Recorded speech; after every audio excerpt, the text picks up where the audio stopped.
Apomixis கருவுறா இனப்பெருக்கம். இன்றைக்கி நம்ம பார்க்க போகிறது கருவுறா இனப்பெருக்கம்.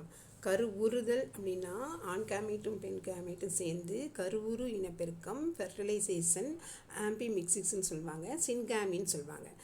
ஆண் பெண் கேமேட் இணைவின்றி நடைபெறதை கருவுறா இனப்பெருக்கம் அல்லது அப்போமிக்சிஸ்ன்னு சொல்லுவாங்க.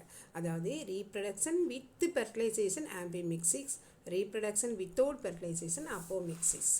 இப்போ இதுக்கு டெஃபினேஷன் 1908 ஆண்ட் விங்க்லருங்கிறவர் சொல்கிறாரு. Substitution of the usual sexual system amphimixis. Usual sexual சிஸ்டம்னா என்ன?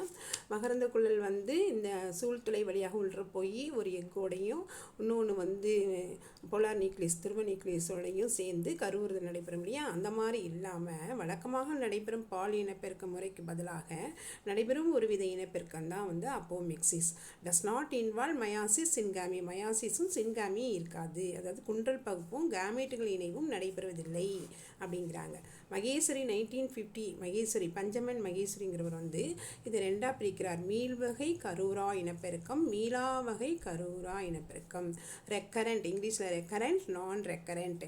ரெக்கரண்ட் விஜிடேட்டிவ் ஏகாமெஸ்பெரி தலைவலி இனப்பெருக்கம், உடல்வள இனப்பெருக்கம். ஏகாமெஸ்பெரினாக்கா கேமேட்டில் விதை உருவாகுது, பாலினைவில்லா விதைத்தன்மை.